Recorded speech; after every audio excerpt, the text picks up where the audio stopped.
Good afternoon. Welcome to this session on diversity in science and medicine, hosted by the Icahn School of Medicine at Mount Sinai. I'm Dr. Gary Butts, Professor of Pediatrics and Medical Education and Associate Dean for Diversity at the Icahn School of Medicine at Mount Sinai. I'm also Director of the Center for Multicultural and Community Affairs. Joined here this afternoon with some of my colleagues who will help to share some of our perspectives on diversity, addressing the challenges to diversity in science and medicine. For those of you who would like to email your questions in later, you can send them to explore@msssm.edu.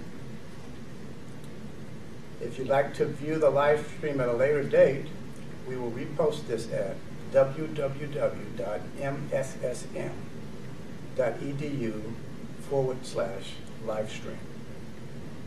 And if you haven't registered, please do so at explore.msssm.edu/livestream. And to join us in the discussion today, please click on the Join button located at the right side of the top right of the screen. Behind the scene to manage questions later as part of our Q&A is John Davies from our marketing department. At this point, I'd like my colleagues to introduce themselves. Hi, I'm Yasmin Hurd. I'm the director of the MD-PhD program here at Sinai. I am also a neuroscientist who is professor in psychiatry and also in the departments of neuroscience and pharmacology. I'm the head of the Committee on Diversity in Biomedical Research here. Hi, my name is Christian Payan. I'm a second-year medical student here at Mount Sinai. I'm originally from Texas, graduated from Georgetown University in 2010, and then did a master's program while I was applying to medical school. I'm also very involved in the SNMA chapter here at Sinai, and I'm the outgoing president for the chapter here. Hi, I'm Luis Duarte. I'm a fifth-year MD-PhD student here at Mount Sinai. I'm originally from Cuba. When I moved to Miami, I received my associate art degree at the Miami-Dade Community College. And then after that, I transferred to the University of Miami, where I received my bachelor, and now here at Mount Sinai. So I want to send a special thanks to our colleagues out there in the professions for both joining us and getting the interest for some of our young folk to join us this afternoon. But why are we here and why is this important? Well, we hope at minimum to help further promote a conversation about diversity in academic medicine. We also recognize that occasionally advice that students are looking for is limited and occasionally out of date. But probably even more important, our conversation this afternoon will be contextual, and you will have perspectives from students and faculty that are very particular to interest in coming to medical school or graduate school, but relate to the larger context of why this is an important thing for us to focus on. So let me begin by reminding us that the rationale for diversity in medicine and science has been evolving over the past decades. We've begun with a conversation around parity. That conversation moved forward to rationalize the importance of diversity as relates to culturally effective care, addressing and reducing healthcare disparities, social justice issues, and more recently, the most important rationale these days is to support institutional excellence.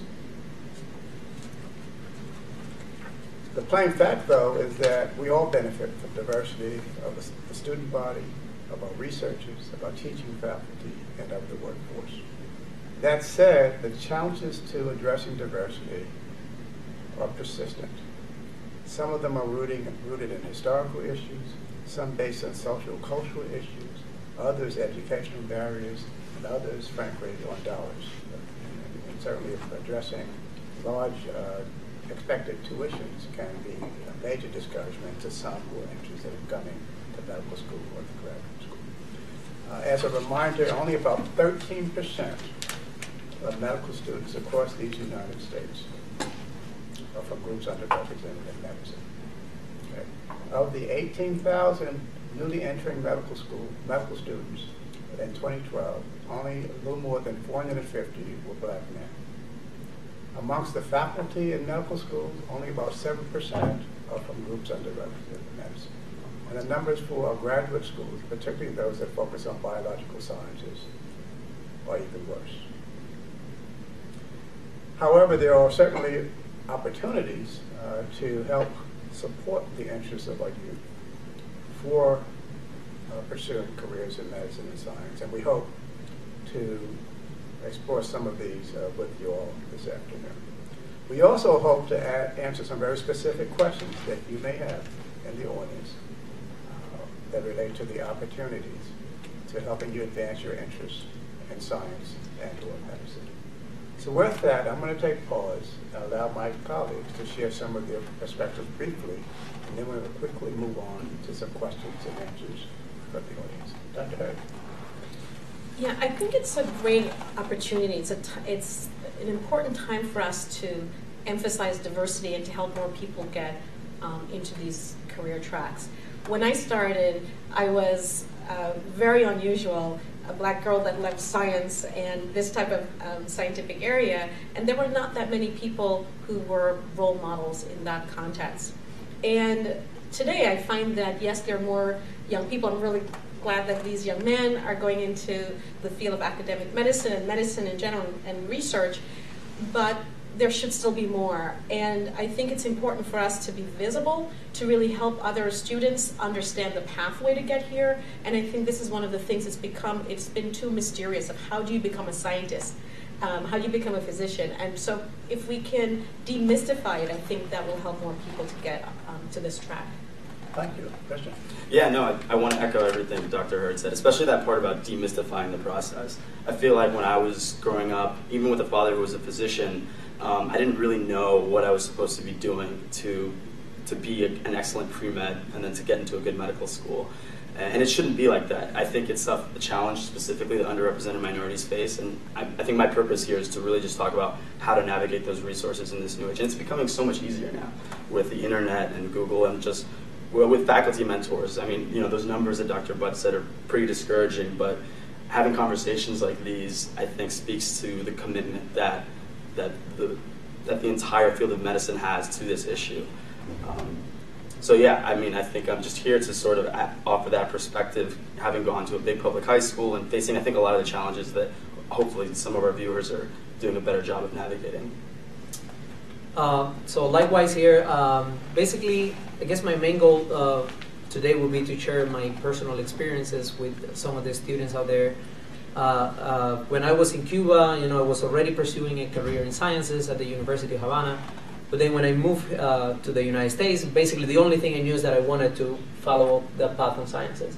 But then obviously I had no connections. I didn't know how to start even going on the grad, and I had to start figuring things out. And now that I have gone through the process, and I, of course, have been successful at achieving, the different steps that you had to do, I just want to share those experiences with the students out there. So let's quickly get to just a couple of what you recognize as challenges to considering your paths and how they were addressed along the way, since that seems to be on lots of young people's minds these days. How would you begin with you? Good. So, I mean, I guess that especially for minority and foreign students, especially, because that's my personal case, the main challenge is where do you even start? Like, I mean, it's really hard to arrive to this country. Most people are very worried about, can I afford this thing? What institutions can I go? Personally, I studied at the level of a community college. I mean, and basically I encourage everybody to just go to these institutions, find out really what the admission policies are, and start at any level that you consider will be appropriate for you at a point. For some people, it could be a small state university. For others, a community college would do. And then once you start meeting basically mentors and people that provide that guidance. And that's the main point that I want to point out, is that there are out there a lot of programs and programs and leadership opportunities out there that will guide the students like how to start a career to do that. A question: your dad is a physician. Did that hook you, or did it take something else for you to decide that this is what Yeah, no, I think I was fortunate in that I did have exposure to the field of medicine early on. For me, it was my father, I think, that really encouraged me to go into the field. But even with that, once I got into college, there was just a host of other challenges that I faced. So my father's a physician, but he's an immigrant actually from Haiti. So he wasn't familiar with the American medical education system or the college education system for that matter. And even if you have a parent that does, I feel like there's a disconnect once you get into college. For me, it was just navigating what I was supposed to be doing from freshman year and how to make that transition from a big public high school where I didn't have access to AP courses, and then all of a sudden being alongside 100 other kids who had already taken the course that I had no exposure to.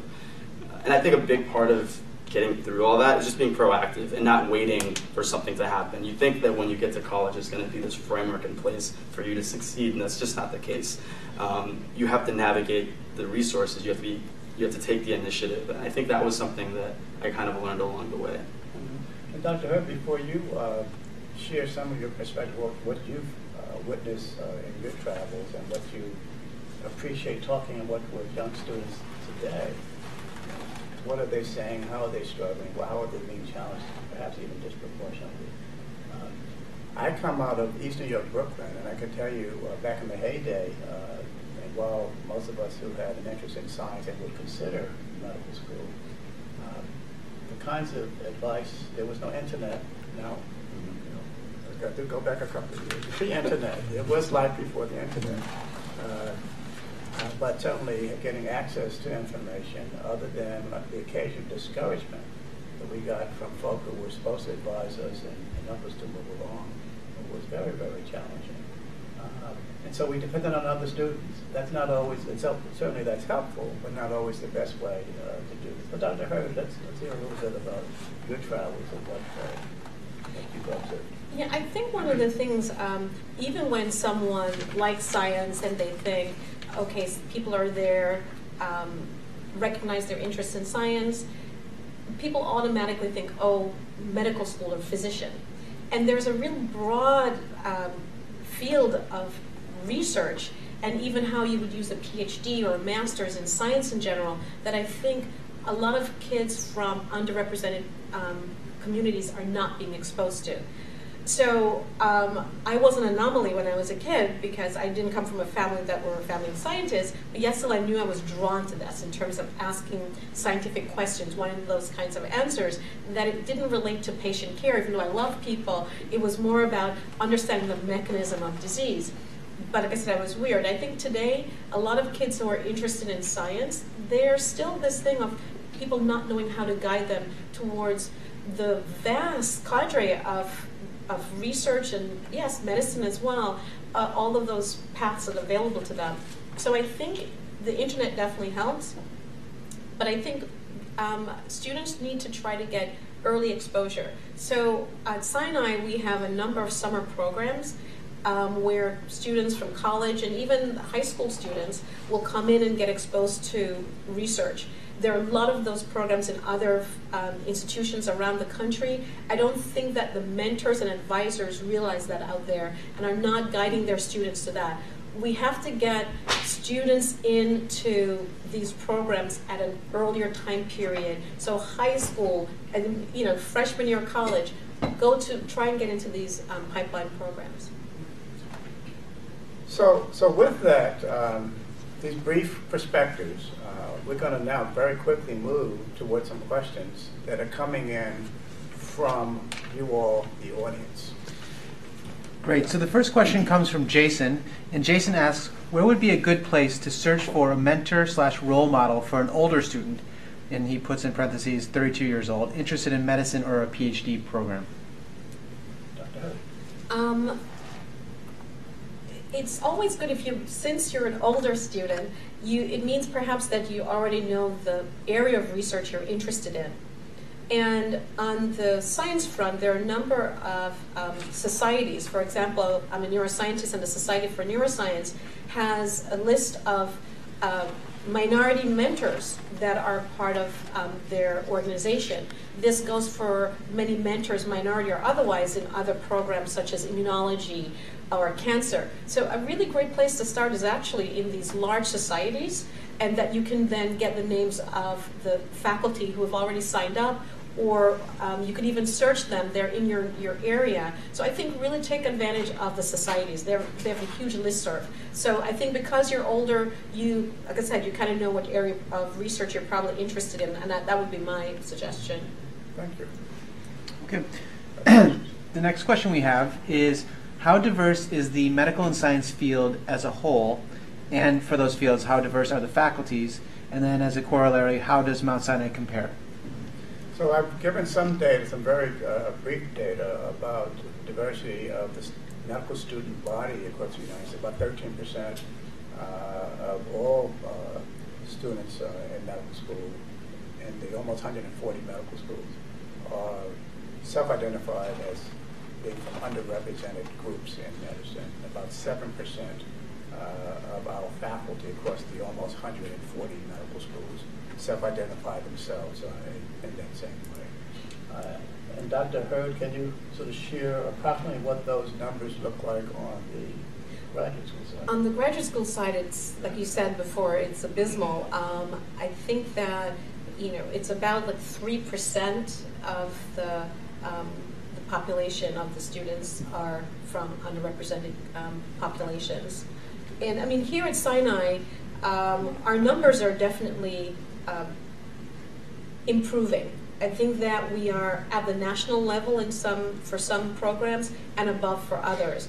But we are trying very much in terms of trying to identify strong students, trying to help them come in early in pipelines.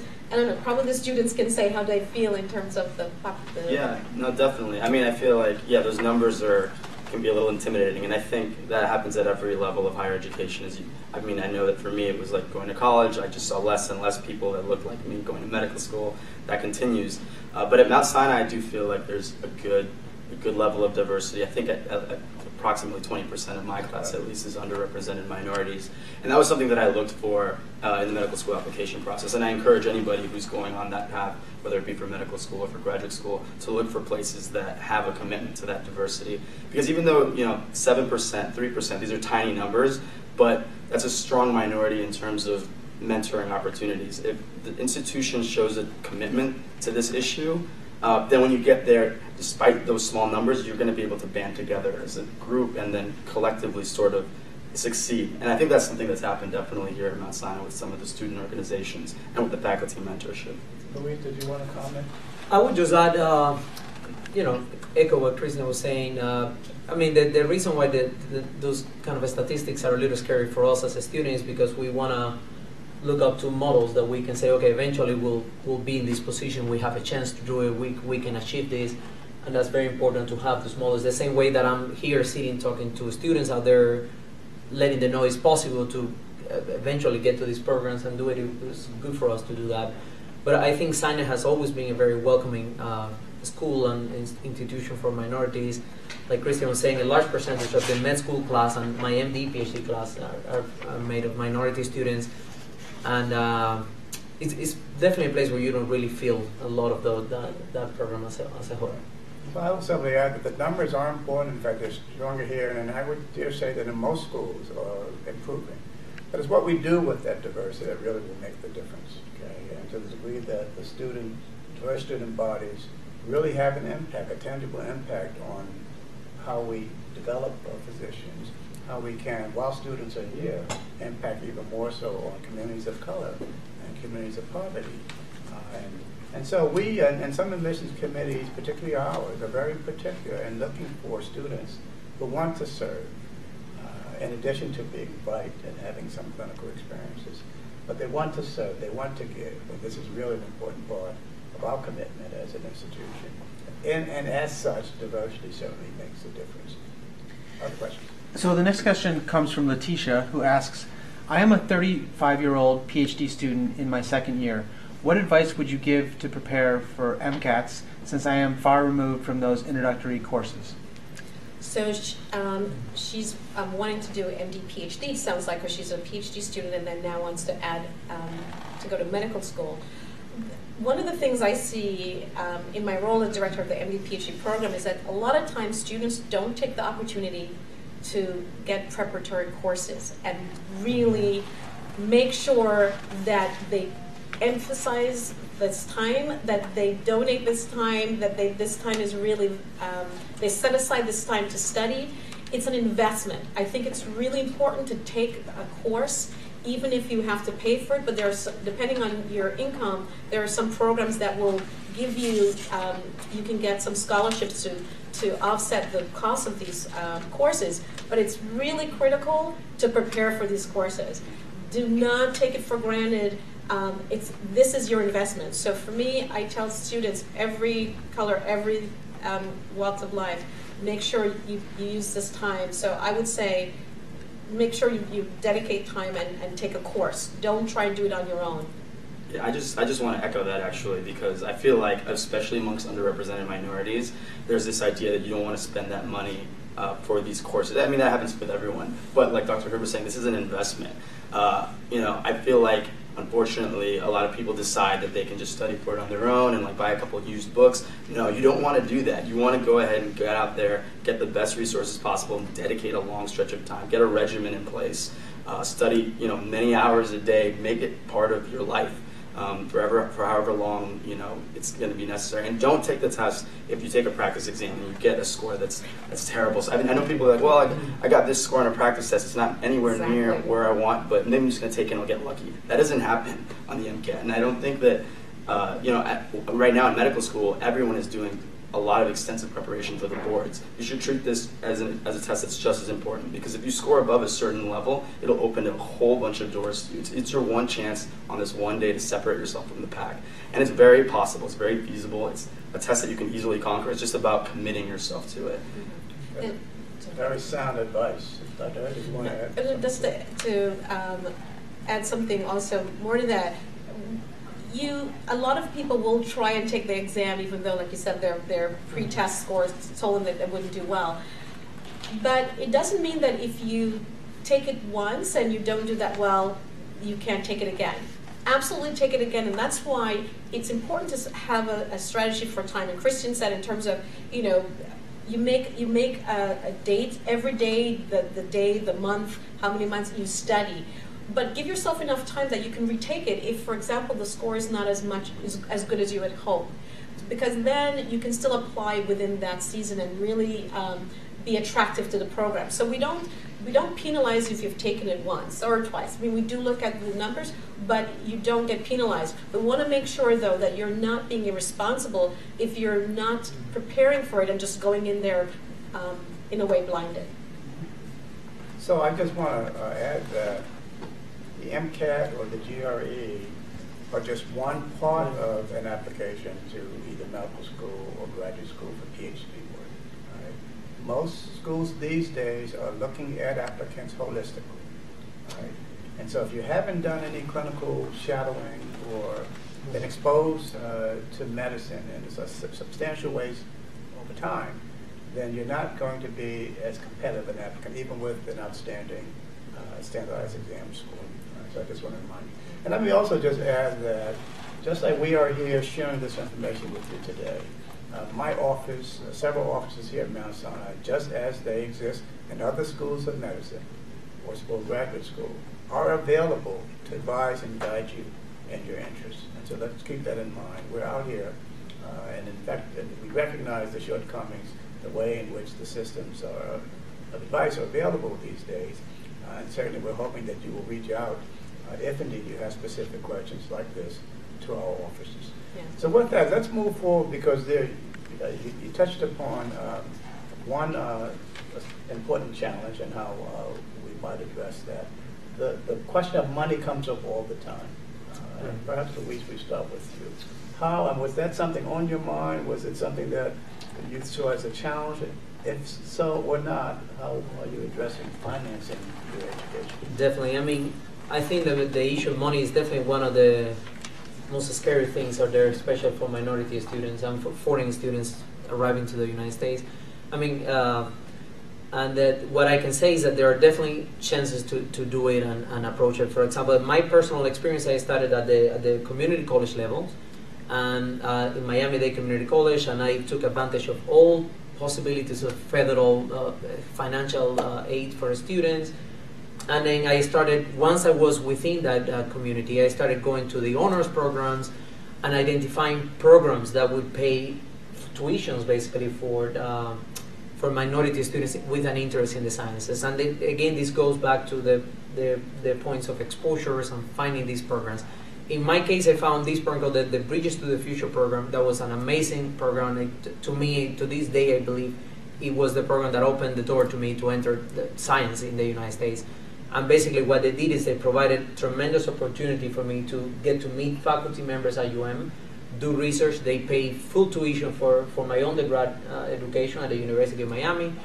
And those kind of programs are available. I visited several universities in Florida, for example. A lot of them had those similar programs in each one of them. And find out if you're still looking which institution you're going to go visit your community college, visit your college, find out which programs are there for you, because a lot of them pay tuition, offers a scholarship, summer internships that are paid for. So it exists. Money should not be the barrier for you to attend college. Basically. Absolutely. Yeah. Thank you for that advice. Question you want? Yeah, no, I mean it's so true. There's so much money out there for as aspiring students, and I think one of the big things that comes into play for getting that money is making yourself an excellent applicant.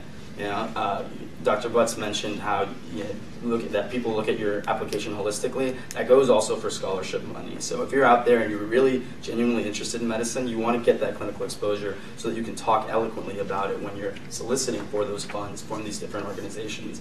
And we're really fortunate in that we have the internet, like a lot of people from past generations from our backgrounds didn't have. Just do a Google search, minority, medical school scholarships. You go to AAMC website. It's all out there. You just have to be proactive, and you just have to keep at it. You just have to keep sending those emails, keep sending applications. Set a day aside where it's really something that's keeping you from this career path. Just dedicate it to addressing that issue, and it's out there. You just have to really want it, and you just have to present yourself in a way that makes you sort of desirable for the application or for the scholarship in question. Thank you. Let me take a quick pause. And so, Christian mentioned a very, very valuable resource. I know that some of my colleagues from the AMC are out there looking in. But probably the most valuable resource as a start was seeking resources for interest for any applicant in medical school, potential candidate for medical school, graduate school, is aamc.org, aamc.org. And they also have links to education pipeline programs for those who are interested in getting gainful opportunities based on an interest in medicine or science. Yeah, and they also have for a graduate component of the AMC, so you can also search in there. And I will also add one thing that many students or high school students and college students don't even realize in terms of the path to a PhD. So is actually your tuition is paid. So our MD PhD students and our PhD students, they get $33,000 a year. That's their $33,000 a year. That is their stipend, plus tuition is paid for them. So really, if this is your interest, money should not be the reason why you don't pursue it. There are too many opportunities. And once you get into graduate school, the science graduate programs for the PhD and the MD PhD, it's then your costs are all covered. Okay. We have time for some more questions. Absolutely. So the most recent question comes from Paulo, who says, are there any internship opportunities for international students at Mount Sinai? Yeah, so we have a summer research program, and that is open to any student. And so whether or not you're an international student, and I'm sure other programs around the country also have that. In the New York City, New York has many biomedical research institutes here, and I know most of them also accept foreign students. You just have to be as competitive as our national students. There are some programs that are run by NIH funds, and those that are run by NIH funds do not support foreign students. But it's easy enough to go on the website of all of these institutions, and you will see whether or not it's NIH funded, and they will tell you, and that will be whether or not international students can be funded. So we also just want to remind people that if they would like to submit questions, there's two ways to do so. They can either submit questions on live stream for those who are signed in, or they can send an email to explore@mssm.edu. The next question comes from Danielle, and Danielle asks, what is the level of diversity at the postdoc level? Okay, so Danielle, that's a great question. It's an interesting question that we've been dealing with. The postdoc level is, it's about, yeah, he was trying to say, yeah, so it's about 10% at Sinai. It's interesting because we had this question come up because when nationally people look at the numbers, and especially for Hispanic postdocs, people from Spain were being included. And that made their numbers look better. But people from Europe are not underrepresented minorities. So in a number of places, you know, the Hispanic number is not as high as people may think. But at Sinai, for our postdocs, it's about 10%. Other questions? Yes. So the next question is, Luis and Christian, is academic research a future career goal? If so, how do you plan to dedicate your time between caring for patients and doing research? Well, so as I was saying before, I'm now a fifth-year MD PhD program, so I have both an interest in basic research and applications for research, and as well as medicine. I guess the kind of tying or where ultimately I end up in my career, I mean, there's still a little path for me to go. I still have to go to third-year med school, finish my PhD, then residency, and then I think those experiences will shape a little bit what I end up doing. At this point, I think I would love to be somehow involved in a lot of clinical research type. So that type of clinical, that type of research at this point. But I mean, I'm not really sure what that would end up. Yeah. No, I mean, it's definitely something that I've considered, and I'm definitely, you know, I like medical education a lot. I'm very passionate about global health and neglected populations. I actually want to be a surgeon, so I know that it's a little bit more difficult to be a physician scientist when you're a surgeon, but I think that the way that I'll balance it is, first off, trying to go to residency somewhere that is really big on academic research and integrating that into the program, and then trying to get a position where I can sort of I guess negotiate my contract so that there's protected time for global health endeavors or medical education research, so that it just becomes what my job is about. And the thing is, I don't know exactly how that's going to look yet, but there are people at Mount Sinai, for example, or wherever you end up going to medical school, who are doing it. And once I come to that bridge, I'll end up going to those faculty mentors and asking them exactly how they went about making it so that their career ended up being where it's at now. Thank you. So just a quick comment there. Diversity in the healthcare research, the healthcare workforce is important. Even more important is the diversity of our faculty in academic medicine. Mm-hmm. Right? And so the link that these young men are making applies particularly to academic medicine and our diversity. And so it's clear that even many medical students are not clued into those distinctions, and so we need to do a better job at educating them towards that, if indeed we intend to really have an impact on furthering the diversity in these ways.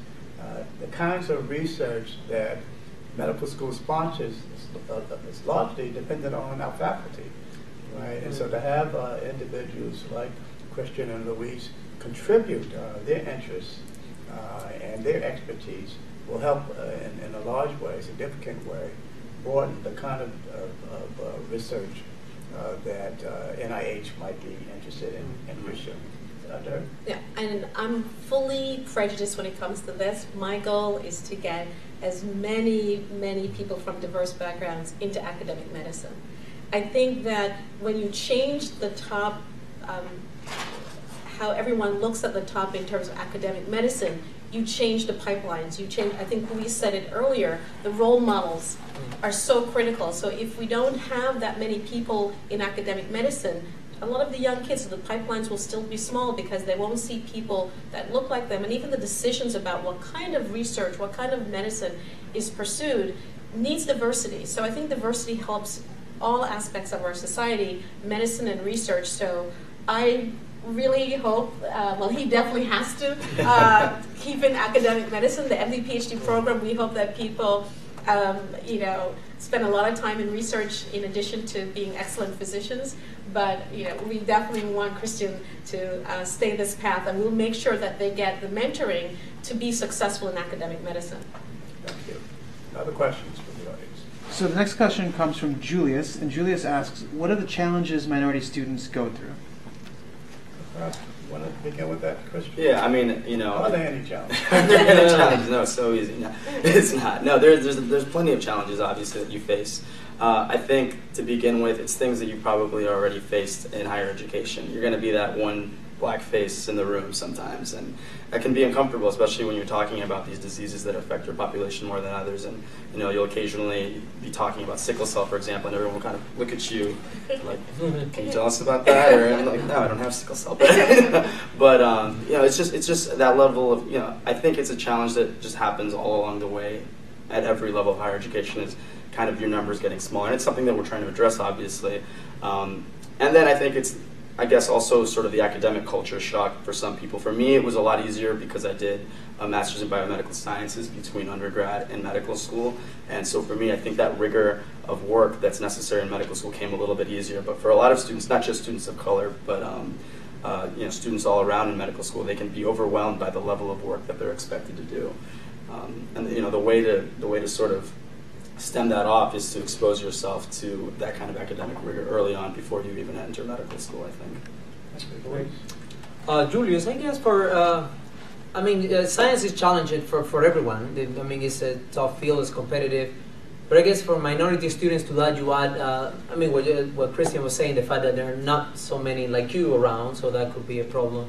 And then a lot of, I guess, socioeconomic problems that you add up to that. In general terms, I guess minority also come from the poor neighbors and stuff like that, and that adds some challenges to the equation of how to achieve a career in sciences. However, and I guess this is what this conversation is about, is you need to know that the opportunities are there, and that, no matter what the challenges are, even if there are more for minority students, there are a lot of programs dedicating to reducing those challenges, making those barriers a little lower for you, and there are really, really many chances for you out there. So yeah, I just want to say really, really quickly that I think another challenge, obviously, the minority medical students face is support network once they get to medical school, and a big part of making sure that you're not affected by that is finding a place that's dedicated to that community and that solidarity with the challenges that you face. And I think that can, you can overcome that through student groups like SNMA or Students for Equal Opportunities at Medicine and Mount Sinai, and also through offices like the Center for Multicultural and Community Affairs. I think for me, that's been a really big part of my success here at this institution, is having faculty that are genuinely dedicated and committed to me being a success in the future. And I will dare say, we're coming to the end of this session. We hope that we've spurred a fair amount of additional interest and questions for our subsequent sessions. But we do have time for some closing remarks. I will dare say just about commitment to diversity. It's not just the numbers, but it's a sense of welcome when you interview, among other things. And so while the odds may appear to be at times against students or applicants from communities of color, in most schools, the spirit of inclusion is an important one. Diversity is a priority for most schools of medicine and most graduate schools these days. How that gets expressed may vary. But reaching a critical mass does not happen overnight, but it has happened in many of our institutions, and we intend to forge forward, not to look back on our successes. Closing remarks. What would you end this note on, Luis, for our audience? What would you? I guess my main advice for all African Americans and Latino undergraduate students that are trying to do the next step in their careers in the sciences, whether that is applying to med school or trying to enter a PhD program or MD PhD, the main advice I would give you is really find for those type of summer programs, for example, that allow you to do research at certain institutions. Money is not an issue for those programs. Most of them pay stipends through the month, pay living expenses, and they really, really contribute to not only your scientific development, but also to your applications. I'll just put a little bit of a personal thing in there. For example, when I was an undergrad, I went to this SMART program at the University of Colorado. This is a summer research program that I had the tremendous opportunity to work in Dr. Check's lab. He won the Nobel Prize back in the 80s. And so you can imagine how that experience really, really strengthened my application when I then applied for the MD PhD program after that. I not only had a small paper published in that small time of research that I did in there, but I had very strong letters of recommendations. And all that at no cost at all to me. So those kind of programs are really good, especially for minority students, because they boost your application. When all the faculty read and evaluate your curriculum, they really see the potential that you have, and it's incredible. So to me, that's the best thing you can do as an undergrad student is get out there, find these programs, and take advantage of them. Yeah, no, I think my advice comes down to really just two words. It's be proactive. Go out there and find these resources. If you really want to pursue this career, then prove it. Immerse yourself in those clinical environments. Commit yourself to your classes and maybe stay in on that Saturday night and study a little bit more. If you want to do well on the MCAT, get a course and find the resources to finance that course if that's an issue for you, because the resources are out there. There's tons of programs out there, the SERP and SMDEP, all these programs out there, so many acronyms, and if you get on sites like amc.org and you just do a Google search, Minority Medical Student Summer Program, Minority Medical Student MCAT Prep, you'll find so much. Just go do it. Just get out there after this session, get on the computer and start going through those resources. So I really hope the students and Dr. Butts, that it's about putting yourself out there. I really truly believe that visibility is the key. There are definitely negative stereotypes that are inaccurate as to the capacity of minority students to do well in science and medicine. We need to break that, and the only way to break that is to be visible. Yes, you might be one of the few, but until you break that, you have to be part of this journey with us. You have to be part of it. And for me, it's just to go out there. We're here. Dr. Butts, you can find our emails on the website. My email is also there. Make use of all your mentors, every single mentor. We are here. We need to be visible so that we can break through all of this. We have a lot of capacity. And my closing remark before I thank you for tuning again. As they say on the Food Channel, if it looks good, eat it. I'll say if it's for you, if it's your passion, then just do it. Thank you for joining us this afternoon. We hope you'll join us again at subsequent sessions. Thank you. Thanks.